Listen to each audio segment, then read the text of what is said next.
Hello friends, welcome you all. आज हम vision IAS के 2 मार्च वाले डेली करंट अफेयर्स डिस्कस करेंगे। काफ़ी इंपॉर्टेंट न्यूज़ है बेसिकली और काफ़ी इंपॉर्टेंट टॉपिक को कवर किया गया है। हम शुरुआत करते हैं। Let's move to the first article. It is about Chinese cyber attack fault. Fault यानी कि नाकामयाब कह सकते हो, और ये बेसिकली मिनिस्ट्री ऑफ पावर की तरफ से स्टेटमेंट आया है। दरअसल इश्यू ये है कि आपने भी सुना होगा कि ये जो आपका लॉकडाउन पीरियड था, जब चाइनीज एग्रेशन एलएसी के पास देखने को मिल रहे थे, तो ऐसा क्लेम किया जा रहा है वेरियस रिपोर्ट्स के द्वारा कि चाइना ने या फिर चाइना के जो साइबर हैकर्स हैं, उन सब ने भारत के पावर सेक्टर के क्रिटिकल इंफ्रास्ट्रक्चर को बेसिकली हैक या फिर इन्फ्लुएंस करने का प्रयास किया था। और इतना नहीं, और एक रिपोर्ट की बात करें तो जैसे न्यूयॉर्क टाइम्स रिपोर्ट ने ये कहा कि ये जो मुंबई पावर आउटरेज हुई थी अक्टूबर 2020 में, it was all because of coordinated cyber attack which was done by China. Red echo group का नाम है ये बेसिकली, थ्रू मालवेयर, और इस मालवेयर का नाम था शैडोपेड। और जब हम बात करते हैं पावर आउटरेज का क्या मतलब होता है, तो एक प्रकार से जो क्रिटिकल इंफ्रास्ट्रक्चर है पावर सेक्टर का, जिस माध्यम से पूरी एनर्जी कंट्रोल होती है, पूरा एनर्जी डिस्ट्रीब्यूशन कंट्रोल होता है, उसमें एक प्रकार से चाहे वो मालवेयर हो या फिर कोई आपका वायरस हो, इन सब के माध्यम से उसे इन्फ्लुएंस कर दिया जाता है सो दैट पूरा पावर आउटरेज हो जाए। ये जो पावर आउटरेज किया गया था मुंबई में, ऐसा आरोप लग रहा है कि it was all because of coordinated cyber attack by China.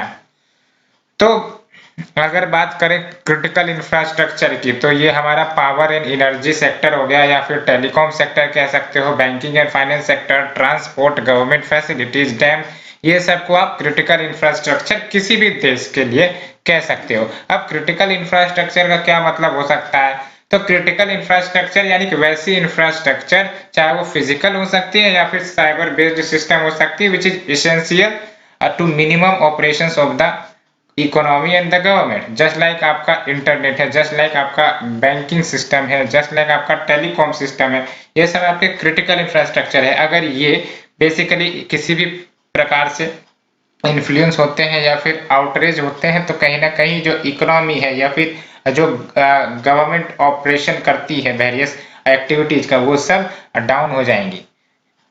तो आप देख सकते हैं इसके नेगेटिव इम्पैक्ट, हुज इनकैपिटेशन और destruction would have a deliberating impact on national security और economic and social welfare of state. तो बेसिकली बात करें mechanism for protection of critical infrastructure from cyber attack की, हमारे देश में फिलहाल क्या मैकेनिज्म है जिसके माध्यम से इस प्रकार के जो साइबर अटैक है हमारे क्रिटिकल इंफ्रास्ट्रक्चर के ऊपर, उसको होने से बचाया जा सके। तो there is a national critical information infrastructure protection centre, और बेसिकली नेशनल नोडल एजेंसी है ये in respect of critical information infrastructure protection. Along with we have Indian Computer Emergency Response Team CERTIN, and this is nodal agency for responding to computer security incidents। just like अगर cyber attack हो रहा है, phishing attack हो रहा है, तो ये जो आपका CERTIN है, ये बेसिकली ऐसे इश्यूज को डील करेगा, इस प्रकार के इवेंट को सामने लाएगा, उसे नस्तनाबूद करेगा। Along with we have National Cyber Coordination Center, it will generate necessary situational awareness of cyber security threat, and it will enable timely information via sharing of proactive, preventive and protective action। A new division under Ministry of Home Affairs for Cyber and Information Security, इसे भी create किया गया। तो आप देख सकते हो भारत भी अपने तरफ से मजबूत बनता दिख रहा है इन केस की अगर कोई साइबर अटैक हमारे किसी भी क्रिटिकल इंफ्रास्ट्रक्चर को प्रभावित करने का प्रयास करता है।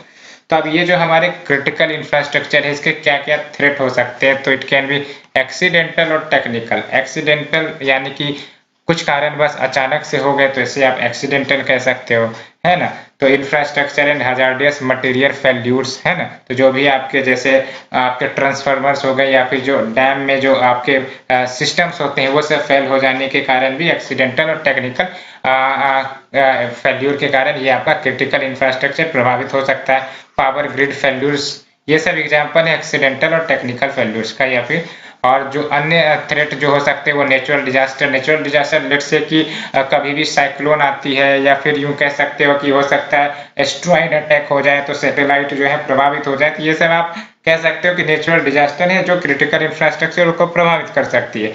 एलोंग विथ ह्यूमन काउज हो सकते हैं, जिसमें आपका टेररिज्म हो गया, या फिर साइबर थ्रेट जैसा चाइना करना का प्रयास कर रहा है, या फिर इकोनॉमिक एप्शोनोज, ये सब कुछ होते हैं जो क्रिटिकल इंफ्रास्ट्रक्चर के लिए खतरा होते हैं। सो अब बात करते हैं प्रीलिम्स 2021 के लिए क्या याद रखना है। तो बेसिकली एज सच इसमें आपको याद अगर रखना है तो ये आपको CERTIN यानी कि Indian computer emergency response team, इसके बारे में अच्छे से पता होनी चाहिए। और बेसिकली ये जो आपका नेशनल साइबर कोऑर्डिनेशन सेंटर है, ये बेसिकली इनके बारे में 4-5 पॉइंट पता होने चाहिए, खासकर ये कौन सी मिनिस्ट्री में आते हैं और क्या फंक्शंस ये करते हैं, ये 2-3 पॉइंट आपको पता होने चाहिए। बाकी ये आपके मेंस के लिए काफी ज्यादा इंपॉर्टेंट है, प्रीलिम्स के लिए एज सच इतना इंपॉर्टेंट नहीं है। So let's move to the second article. It is about NITI Aayog proposed a revision in the National Food Security Act 2013।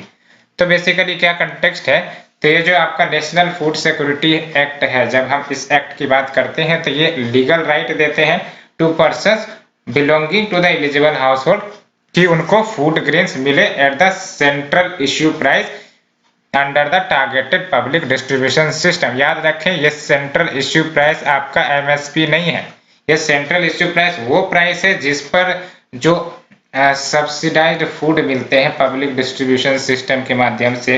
Let's say कि जो आपका प्रेजेंट सेंट्रल इश्यू प्राइस है वो आपका राइस का 3 रुपी पर केजी है, व्हीट का 2 रुपी पर केजी है, कोर्स ग्रेन का 1 रुपी पर केजी है। आप हमें बताइए ये जो सेंट्रल इश्यू प्राइस है ये रिकमेंड कौन करता है और बेसिकली इसे इम्प्लीमेंट कौन करता है। याद रखना है रिकमेंडरी बॉडी डिफरेंट है और इसे बेसिकली अप्रूव करने वाली बॉडी डिफरेंट है, और दोनों के आप हमें कमेंट सेक्शन में जरूर बताइए नाम। और कवरेज की बात करें अगर हम नेशनल फूड सिक्योरिटी एक्ट के तहत, तो आप समझ सकते हो 75% of the rural and 50% of the urban population, overall 81.35 crore population आपका कवर होता है based on the census 2011 and these beneficiaries were frozen in 2013।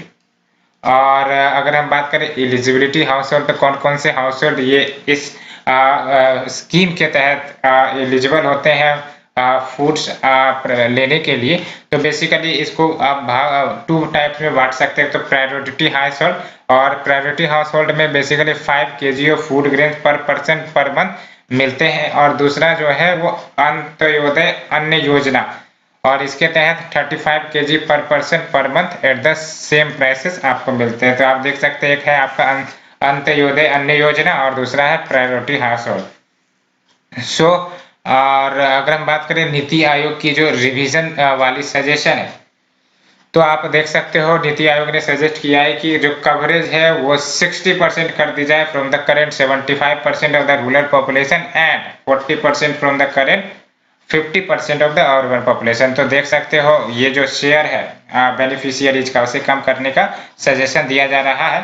और अगर नेशनल कवरेज रेशियो रिवाइज होते हैं, कम होते हैं, तो ये central government up to 47,229 crore का बचत कर सकते हैं, इसलिए इस प्रकार की सजेशन दी जा रही है।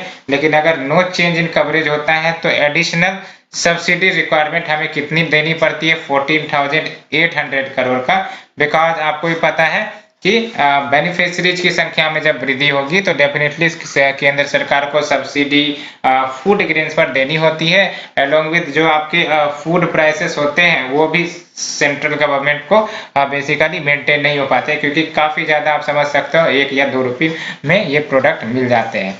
और अगर हम बात करें रिवीजन इन CIP, तो आप देख सकते हो ये जो आपका सेंट्रल इश्यू प्राइस है were fixed for a period of 3 years from the date of commencement of the act. तो देख सकते हो however centre is yet to make revision in this. तो सेंटर अभी भी रिवीजन या फिर इश्यू प्राइस में कोई रिवीजन नहीं किए हैं। मैंने आपको जो क्वेश्चन पूछे कि कौन बेसिकली रिकमेंड करता है सेंट्रल इश्यू प्राइस और बेसिकली इम्प्लीमेंट कौन करता है, या फिर एक्चुअल में बेसिकली वो कौन बॉडी होती है जो एक्सेप्ट करती है इस इश्यू प्राइस को, तो आप हमें कमेंट सेक्शन में बताइए। अब बात करते हैं प्रीलिम 2021 के लिए क्या इंपॉर्टेंट है। तो ये नेशनल फूड सिक्योरिटी एक्ट आपके लिए बेहद ही महत्वपूर्ण है, इस पर आपको तैयार करने हैं। और ये जो आपका कवरेज है, एलिजिबिलिटी हाउस होल्ड है, इस पर अच्छे से पकड़ आपको होनी चाहिए। और ये जो आपका मैंने जो दो बातें कही है कि who is the advisory body that provide central issue price, और अल्टीमेटली हु इज द कौन सी बॉडी है जो एक्चुअली अप्रूव करती है इस रिकमेंडरी सेंट्रल इश्यू प्राइस को। तो ये आपको जानना जरूरी है। So let's move to the third article. It is about प्रधानमंत्री किसान ऊर्जा सुरक्षा एवं उत्थान महाअभियान पीएम कुसुम स्कीम मॉडिफिकेशन के बारे में।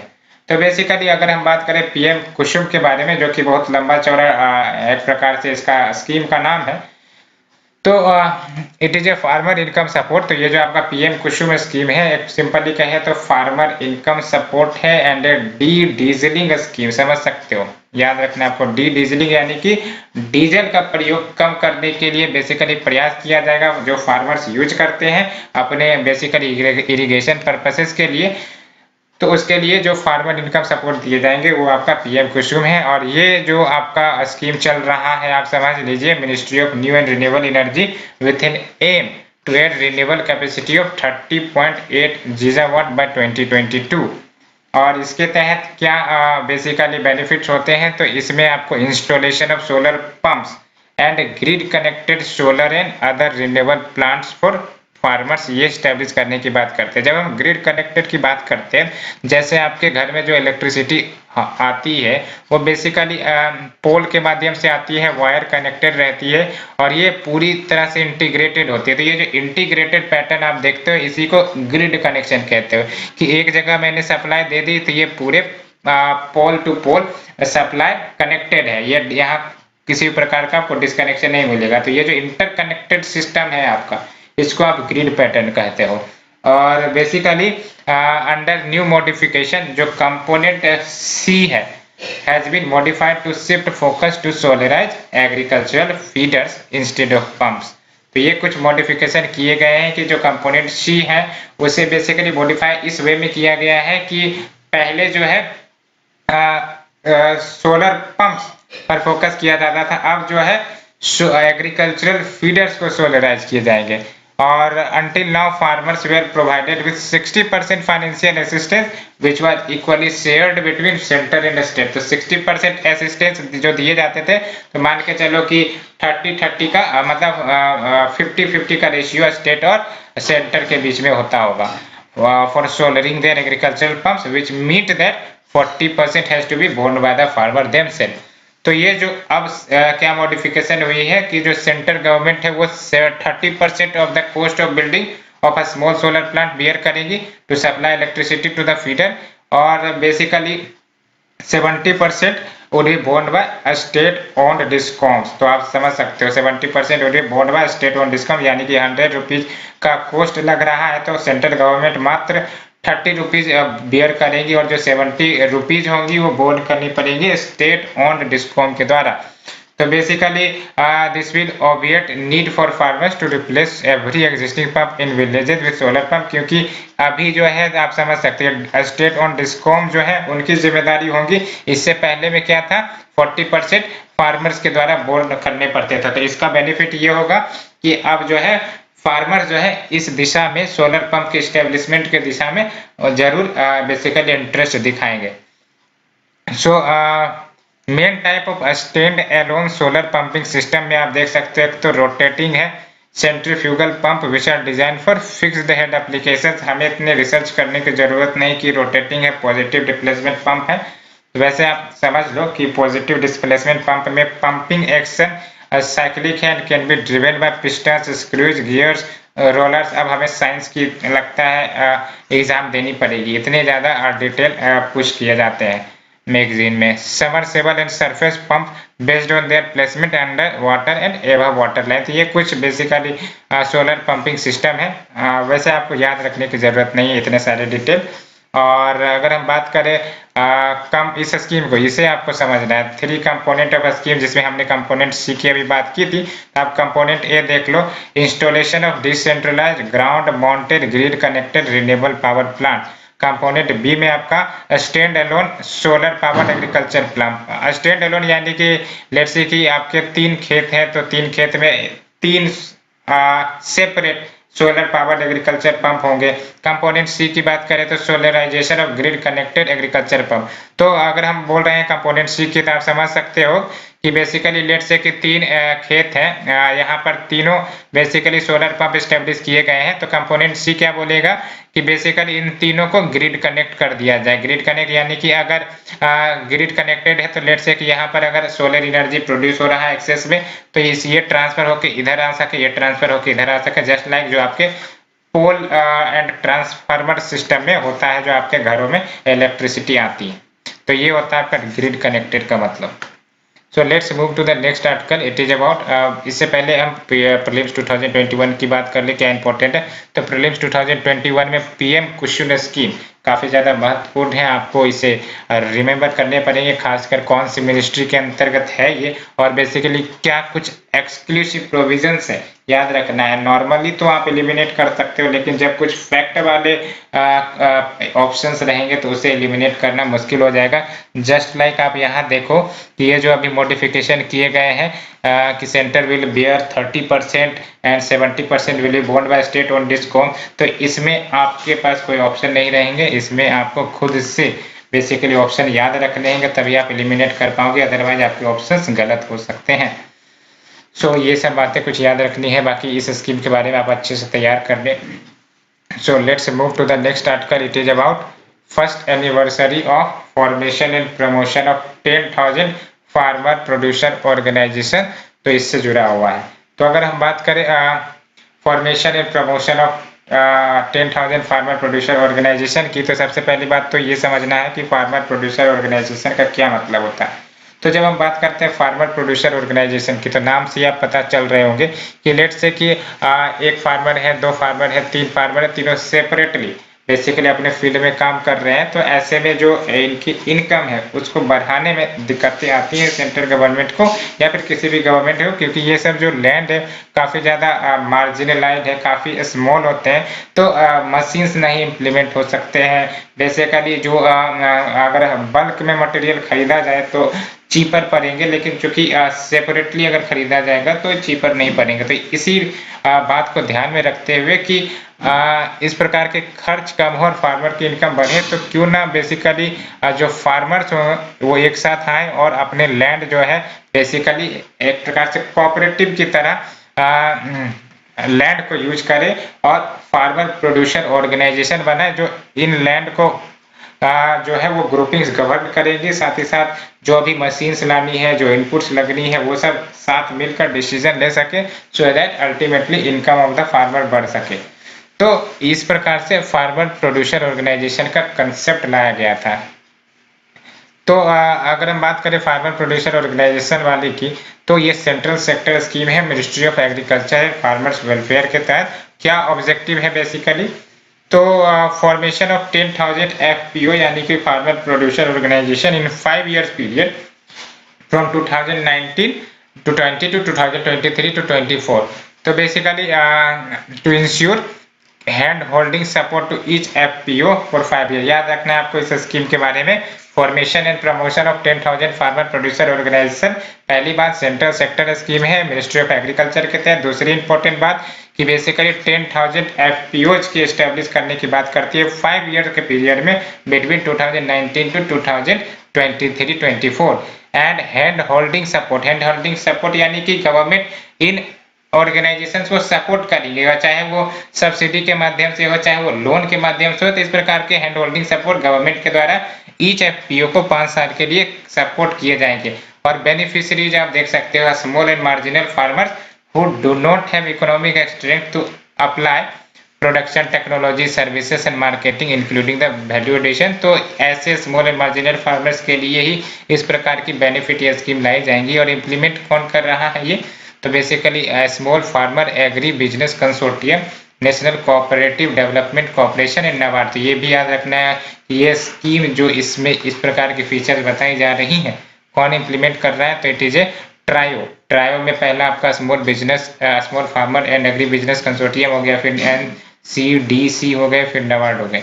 और जब हम बात करते हैं नेशनल प्रोजेक्ट मैनेजमेंट एजेंसी की, तो ये जो है agency it provide guidance and coordination of the project at national level.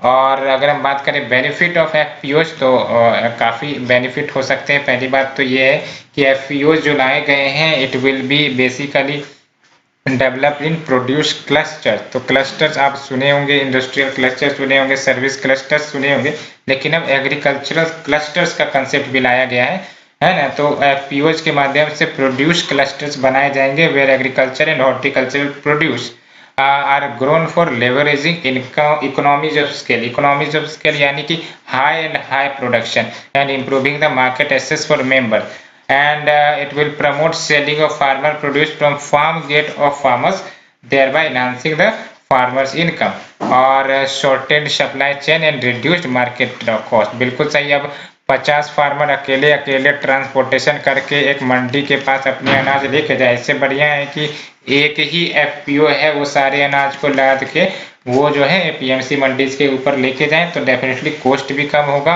साथ ही साथ इनपुट कॉस्ट भी कम लगता है। तो डेफिनेटली जो आपका जो सप्लाई चेन है वो आपका एक्सपेंड होगा। सप्लाई चेन एक्सपेंड होने का मतलब कि more and more products produce किए जा सकते हैं when they are cultivated in a combined sale। तो shortened supply chain, reduce marketing cost, accelerate investment in marketing and value addition infrastructure, creating more employment opportunity for rural youth। और also India has got its first FPO registered under Cooperative Society Act in Varanasi. तो याद रख सकते हो कि हमारा जो first FPO जो रजिस्टर्ड हुए हैं कोऑपरेटिव सोसाइटी एक्ट के तहत वो वाराणसी में हुए। और प्रोड्यूसर ऑर्गेनाइजेशन की बात अगर हम बात करें तो याद रखना है अब इसे लीगल सैंक्शन मिल गया है कि जो आपके फार्मर्स होंगे वो प्रोड्यूसर ऑर्गेनाइजेशन के रूप में रजिस्टर कर सकते हैं। और प्रोड्यूसर ऑर्गेनाइजेशन बेसिकली ये अम्ब्रेला टर्म है, इसके अंतर्गत फार्मर प्रोड्यूसर ऑर्गेनाइजेशन आ सकते हैं और भी डिफरेंट टाइप को प्रोड्यूसर ऑर्गेनाइजेशन आ सकते हैं। और अगर हम बात करें प्रोड्यूसर ऑर्गेनाइजेशन की तो ये लीगल एंटिटी है, या कंपनी हो सकती है, कोऑपरेटिव सोसाइटी हो सकती है, फॉर्म्ड बाय प्राइमरी प्रोड्यूसर। तो फार्मर हो सकते हैं, अब जैसे मिल्क प्रोड्यूसर है तो एफपीओ तो फार्म प्रोड्यूसर ऑर्गेनाइजेशन है। अब एक हो सकता है मिल्क प्रोड्यूसर ऑर्गेनाइजेशन, अब ये हो सकते हैं वेवर्स प्रोड्यूसर ऑर्गेनाइजेशन। तो डिफरेंट कैटेगरी क्रिएट किए जा सकते हैं, लेकिन अभी फिलहाल फार्मर प्रोड्यूसर ऑर्गेनाइजेशन पर सरकार काफी ज्यादा फोकस कर रही है। बात करते हैं प्रीलिम्स के लिए क्या याद रखना है आपको। तो प्रीलिम्स के लिए कहीं ना कहीं ये स्कीम इंपॉर्टेंट हो जाती है, formation and promotion of 10,000 farmer producer organisation. सबसे पहली तो ये सेंट्रल सेक्टर स्कीम है जो खुद में एक इम्पोर्टेंट है। और बेसिकली किसकी ये स्कीम है, तो मिनिस्ट्री ऑफ एग्रीकल्चर की। और क्या ऑब्जेक्टिव है आप देख सकते हो, ऑब्जेक्टिव को अच्छे से आपको रटने हैं। बेनिफिशियरीज में आप देख सकते हो कौन होंगे, ये सिंपली आप यूज कर सकते हो, लेकिन ये याद रखना है who will be the implementing authority. ये जो ट्रायो है ये होंगे, नीति आयोग नहीं है, याद रखना है आपको। और आपको बस प्रीलिम्स 2020 के लिए इतना ही याद रखना है। बेनिफिट ऑफ एफपीओ तो मींस के लिए है और सिंपली ये आपका कोई डिफिकल्ट टॉपिक नहीं है। हाँ, एफपीओ यानी कि प्रोड्यूसर ऑर्गेनाइजेशन के बारे में जान लें कि लीगल एंटिटी जो कंपनी हो सकते हैं, कोऑपरेटिव सोसाइटी हो सकते हैं, और ये सिंपल सा बेसिकली आपके टॉपिक है। तो let's move to the next article. It is about inclusion of fuel under GST could prove beneficial. तो बेसिकली आपको पता है कि ये जो आपका फ्यूल है, चाहे वो पेट्रोल हो, डीजल हो, हाइड्रोकार्बन्स हो, ये सब अभी जीएसटी के दायरे से परे है। जीएसटी इन पर नहीं लगती है। बेसिकली स्टेट वैट के तहत आते हैं, सेंटर अपने टैक्स लेते हैं, स्टेट अपने टैक्स लेते हैं। और जनरली ये देखा जाता है कि अगर 30 रुपीज का क्रूड ऑयल है, ओरिजिनल ऑयल प्राइस है, तो उस पर 70% टैक्स लगा के टोटल 100 रुपीज बेसिकली आपके प्राइसेस रिफ्लेक्ट होते हैं पेट्रोल में। अभी जो है ये यही इश्यू चल रही है। तो आप भी देख रहे हो कुछ महीनों से पेट्रोल प्राइसेस में लगातार बढ़ोतरी आ रही है और इस बढ़ोतरी का कारण बेसिकली माना जा सकता है कि टैक्सेशन है, हैवी टैक्सेशन। बिकॉज अगर देखा जाए तो नेपाल जो कि भारत से ही पेट्रोलियम खरीदता है, तो नेपाल में 70 और 70 से कम ही पेट्रोल प्राइसेस है, जबकि इंडिया में वही पेट्रोल के प्राइसेस आपके 100 रुपीज ऊपर आ गए हैं। तो कहीं ना कहीं ये प्रॉब्लम आपका टैक्सेशन का है। सो अभी एक कंसर्न बेसिकली चल रही है कि ये जो आपका there was a rise in fuel prices हुआ which was majorly due to, एक तो ये है कि आउटपुट कट्स, यानी कि जो आपके ओपेक है, organisation of petroleum countries association वाली, उन्होंने बेसिकली सप्लाई को कट करने की बात कही थी और उन्होंने सप्लाई को कट किया भी है। तो प्राइस बढ़ने के कारण तो यही हो सकते हैं कि सप्लाई कट कर दे तो डिमांड तो वही है, तो फिर प्राइस बढ़ जाते हैं। तो output cut by oil producing nation across the world. और दूसरा कारण है हाई टैक्सेस। तो भारत में जो इश्यू चल रही है वो हाई टैक्सेस भी है और आउटपुट कट्स हैं, दोनों हैं। और how is fuel price determined in India, अगर इसे समझने की प्रयास करें तो जो पेट्रोल या डीजल के प्राइसेस हैं, it is not determined by the actual cost incurred by PSU refiners। Let's say कि PSU रिफाइनर्स का जो रिफाइन कर जो कॉस्ट पड़ा वो x रुपीज पड़ा, तो इसका मतलब ये नहीं होगा कि ये x रुपीज बेसिकली हमारे पेट्रोल या डीजल के प्राइसेस होंगे। तो प्राइसेस जो होंगे डिसाइड किए जाएंगे ट्रेड पैरिटी प्राइस पर, यानी कि TPP पर।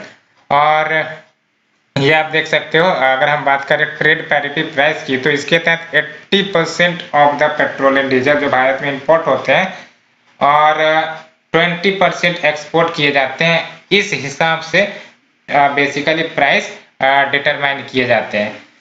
सो पेट्रोल एंड डीजल प्राइसेस जो भारत में उपलब्ध होते हैं वो डिटरमाइन किए जाते हैं based on the prices of these fuels in the international market and not on the basis of crude oil prices, है ना। तो क्रूड ऑयल प्राइसेस के दाम अगर देखे जाए तो कितने होंगे, 30 काफी कम होते हैं बेसिकली। और इसका मतलब prices will be decided on the lines की इंटरनेशनल मार्केट में प्राइसेस का क्या बेसिकली पैटर्न है। तो अगर हम बात करें ट्रेड पैरिटी प्राइस की, तो जो ट्रेड पैरिटी प्राइसेस है in dollars then converted to rupees, और इसके लिए other cost and margin of the oil company जोड़े जाते हैं, डीलर की कमीशन होती है, ये सब ऐड करके बेसिकली आपका ओवरऑल प्राइस रिफ्लेक्ट होता है। Then since it has been kept out of GST, तो सेंटर ने इस पर अलग से एक्साइज ड्यूटी, स्टेट अपने तरफ से सेल्स टैक्स और वीएटी लगाती है ना। तो bringing petrol and diesel with in the ambit of GST, तो इस प्रकार के जो अलग अलग टैक्स लगाए जा रहे हैं एलोंग विथ ये अलग से आपका कमीशन डीलर खाता है, या फिर ऑयल कंपनीज की जो प्रॉफिट मार्जिन होती है, या फिर अन्य कॉस्ट जैसे ट्रांसपोर्टेशन, मेंटेनेंस। तो चलो वो तो एक प्रकार से एसेंशियल है, लेकिन ये जो अलग अलग से टैक्स लगाते हैं जिसके कारण डिफरेंट स्टेट में डिफरेंट प्राइसेस, कहीं ज्यादा कहीं कम, वो भी बेसिकली मनमाने हिसाब से, तो इसके कारण कहीं ना कहीं यूनिफॉर्मिटी प्राइस में नहीं आती है। So, bringing the petrol prices and diesel within the ambit of GST, it will cap the tax to a maximum at 28%. It will result in the fall in prices. तो इसीलिए बात चर्चा चल रही है। तो अगर इम्पैक्ट कहें हाई फ्यूल प्राइसेस के, तो वही हाइयर पर्सनल ट्रांसपोर्ट कॉस्ट 100 रुपये हो जाएंगे प्राइस, तो हु विल बी वांटिंग कि भाई साहब मैं जो डेली 5 बार इधर से उधर घूमूं। and also impacting the transport system या sector, high inflation due to spike in a cost of goods and services। तो आप समझ सकते हैं क्योंकि बहुत ये जो फ्यूल प्राइसेस होते हैं कहीं ना कहीं एक प्रकार से एनर्जी के रूप में भी यूज होते हैं वेरियस इंडस्ट्री के द्वारा। तो अगर जहां जहां इसका इस्तेमाल होता होगा, इन्फ्लेशन जो है आपको देखने को मिलेंगे in the cost of goods and services.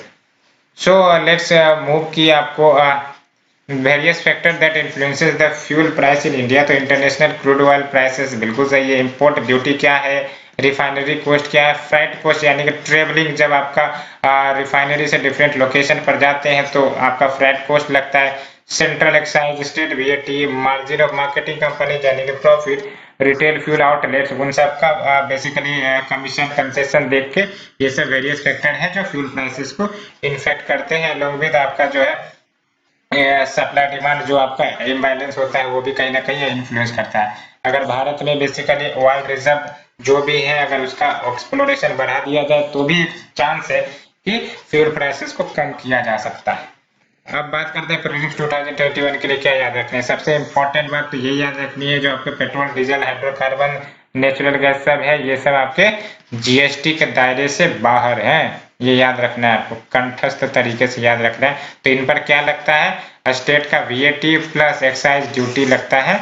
समझ में आया, ये याद रखना है आपको। सो प्रीलिम्स के लिए इतना ही। और बेसिकली ये याद रखना है कि ये जो प्राइस कैसे डिटरमाइन होते हैं, तो याद रखना है सोलली पीएसयू रिफाइनर्स जो होते हैं वो प्राइस को नहीं डिटरमाइन करते, it is determined by trade parity price, ये याद रख सकते हो। So let's move to the shorter news. Basically master of the roster, ये न्यूज है आपका। तो बेसिकली अगर हम बात करें मास्टर ऑफ द रोस्टर की, तो ये एक्सक्लूसिव पावर होता है सीजेआई का कि वो बेसिकली बेंच करने चाहे, किससे वो बेंच एलोकेट होंगे, कौन हेड करेंगे फॉर हियरिंग केसेस, वो बेसिकली एक्सक्लूसिव पावर सीजेआई को दी जाती है। इससे पहले constitutional bench of supreme court ने डिक्लेयर किया था कि जो सीजेआई है एलोन हैज द प्रेरोगेटिव कि वो बेंचेस कंस्टिट्यूट कर सकते हैं of the court and allocate cases to those bench as they want as, और इट फर्दर सेड कि नो जजेस can take up the matter on his own. तो जो मैटर सीजेआई जिस बेंच को देंगे वही बेंच उस मैटर पर डिसाइड करेगा, एक्ट करेगा। और अगर सीजेआई ने उस मैटर का बेसिकली परमिशन किसी बेंच को नहीं दिया है तो फिर वो डिसाइड नहीं करेंगे, क्योंकि साफ साफ देख सकते हो नो जजेस can take up the matter on his own unless allocated by CJI as he is the master of the roster.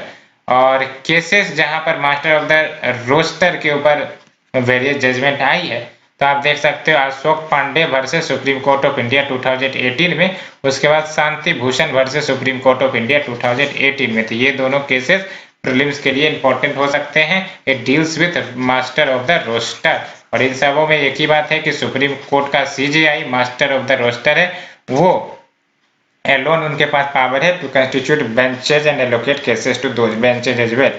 अब बात करते हैं land port authority of India LPAI.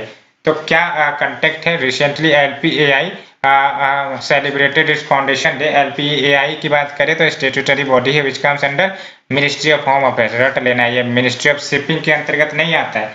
LPAI ministry of home affairs के अंतर्गत आते हैं to develop sanitise and manage facilities for cross-border management of passengers and goods to designate points along the international borders of the India.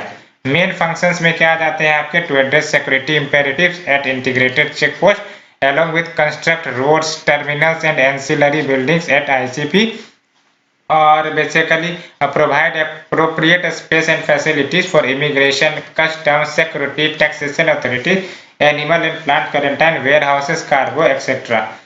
और अगर next topic की बात करें, काफी इंपॉर्टेंट है, ब्यूरो ऑफ इंडियन स्टैंडर्ड्स। तो बेसिकली क्या context है, तो report has been published by world wide fund for nature WWF in collaboration with other conservation group. क्या फाइंडिंग आए हैं, तो basically nearly a third of all fresh fish are threatened with extinction. I think ये topic आपका गलत है, bureau of Indian standard नहीं होना चाहिए, कुछ दूसरा टॉपिक होना चाहिए, रिपोर्ट के बारे में होगा ये, आई थिंक ये गलत है, तो आप चेक कर लेना एक बार, ये ब्यूरो ऑफ स्टैंडर्ड नहीं होने चाहिए, दूसरा और टॉपिक होंगे, क्योंकि यहाँ तो इन्वायरमेंट सेक्शन का टॉपिक है ये। तो report has been publish by world wildlife fund for nature in collaboration with other conservationist group. तो क्या फाइंडिंग आए हैं, तो nearly a third of all freshwater fish are threatened with extinction। तो समझ रहे हो, 33% of the all fresh water fish under the threatened condition of extinction. और जो पॉपुलेशन है माइग्रेटरी फ्रेश वाटर फिश की, वो बेसिकली 76% से फॉल कर गई है, and that of mega fish 94% से हो गई है सिंस 1970। अब आपको लग रहा होगा कि ये फ्रेश वाटर माइग्रेट कैसे करेंगे, तो बेसिकली इंटीग्रेटेड रिवर्स होती हैं, तो डेफिनेटली इंटरकनेक्टेड रिवर तो इधर से माइग्रेट करके इधर, इधर से माइग्रेट इधर करके आ सकती है, तो ये आपका माइग्रेटरी फ्रेश वाटर फिश होती है। तो फ्रेश वाटर फिशरीज बेसिकली कहें तो are the main source of protein to 20 crore people और 200 million people, and it accounts for 2.5% से 6% of the global agricultural workforce. और थ्रेट आप देख सकते हो, habitat degradation, poorly planned dams, releasing waste water, draining wetland, overfishing, pollution, introduction of invasive species, wild life crime, climate change. ये सब कुछ basically broader factors हैं जो इन सब के लिए खतरे का काम कर रही है। आप समझ सकते हैं हैबिटेट डिग्रेडेशन, जब ह्यूमन जो है एग्रीकल्चर एक्टिविटीज बढ़ाई जाएंगी तो हैबिटेट तो श्रिंक होगा ही होगा इनका। पुअरली प्लांट डैम से रिलीज वॉस्ट वाटर, ये सब केमिकल, तो ये सब फैक्टर्स इफेक्ट करती है। So next move to the next article, it is about Saint George Orthodox Church at Cheppad Kerala. तो basically it is believe that church was built, यानी कि जो आपका सेंट जॉर्ज ऑर्थोडॉक्स चर्च है चेपाट केरला में। सबसे पहली बात तो ये लोकेशन ही आपको याद रखने। तो it is believe that church was built in 950 AD but some experts put the year of construction 1050 AD। तो हमें तो जानना है इस चर्च के बारे में, बेसिकली चर्च के खासियत के बारे में। तो ये जो चर्च है यहाँ पर आपको म्यूरल पेंटिंग्स देखने को मिलेंगी belonging to the pre renaissance period and is a blend of Kerala mural art and Persian art. याद रखना है ये जो आपका संत जॉर्ज ऑर्थोडॉक्स चर्च है इसमें आपका पर्शियन आर्ट का इन्फ्लुएंस है, ये रटना है आपको। It is set to be declared as centrally protected monument of national importance by ASI। ये सब ठीक है लेकिन ये याद जरूर रखना है कि blend of Kerala mural art plus Persian art. So let's move to the next article. It is about Arctica M। तो बेसिकली ये जो आर्कटिका M है ये रशिया का प्रथम आर्कटिक मॉनिटरिंग सैटेलाइट होगा to monitor the climate and environment in the Arctic region. The Arctic has warmed more than twice as fast as the global average over the last 3 decades and this opens up opportunities किसके लिए, Russia के लिए, क्योंकि अगर ये melt होंगे तो basically ये जो ह्यूज पोटेंशियल है क्रूड ऑयल का या फिर गैस रिजर्व का वो तो ओपन हो जाएगा रशिया के लिए। तो रशिया की तो सोने पे सुहागा वाली बेनिफिट्स होंगी अगर क्लाइमेट चेंज रियल होता है तो। Beyond United State Russia Canada ये सब अदर बेनिफिशियरीज होंगे। So let's move to the next article. It is about places news. पहली बात पोम्पेली, तो ये पोम्पेली इटली में है और क्या न्यूज रहा है तो दिस साइट यानी कि Pompeii large ceremonial chariot discover हुए। तो अगर यूपीएससी प्रीलिम्स में आता है recently large ceremonial chariot has been discovered, तो क्या नाम आएगा आपको, Pompeii which is in Italy. And this city was completely buried by volcanic ash after the eruption of mount Vesuvius. तो ये माउंट वेसुवियस के इरप्शन के कारण दूसरा इंपॉर्टेंट बात ये भी याद रखना है कि माउंट वेसुवियस भी इटली में ही है और बिकॉज ऑफ ह्यूज इरप्शंस जो भी वोल्केनिक एश थे उसने इसको ब्यूरी कर दिया था, इस सिटी को ब्यूरी कर दिया था ओवर 2000 years ago। और Madagascar is the second news और recently India decided to send humanitarian assistance to East African country to deal with the humanitarian crisis triggered by severe drought। That's why Madagascar important है। सिर्फ ऐसे बात देखो मदागास्कर में आपको समझने होंगे कि कौन से ओशियन में है और बेसिकली उसके नज़दीक बेसिकली कंट्री कौन सा है। मोजाम्बिक चैनल का नाम आपने सुना होगा, तो ये किसके किसके बीच में है ये आपको पता होने चाहिए। द नेक्स्ट इज अंगुल ओडिशा। तो अंगुल में क्या कंटेक्स्ट है न्यूज है, basically it recorded the hottest temperature in the country. आप देख सकते हैं 40.1 डिग्री। और ये आप समझ सकते हो कि ओडिशा जो है वो बेसिकली कोस्टल स्टेट है, फिर भी अगर यहाँ पर 40.1 डिग्री का टेम्परेचर आ रहा है तो कंसर्न की बात तो है ही। The hottest it has been in 10 years। और fire incident in several part of Similipal national park in Odisha. तो ये इंपॉर्टेंट है, सिमलीपाल नेशनल पार्क ओडिशा में है, ओडिशा के मयूरभंज डिस्ट्रिक्ट में है। Forest in Angul are seen as the reason of the rising temperature. तो फ्रेंड्स ये थी हमारी आज की न्यूज, हो आपको पसंद आई होगी और अगर पसंद आ रही है तो प्लीज लाइक शेयर सब्सक्राइब जरूर करें। Thank you friends, thank you very much.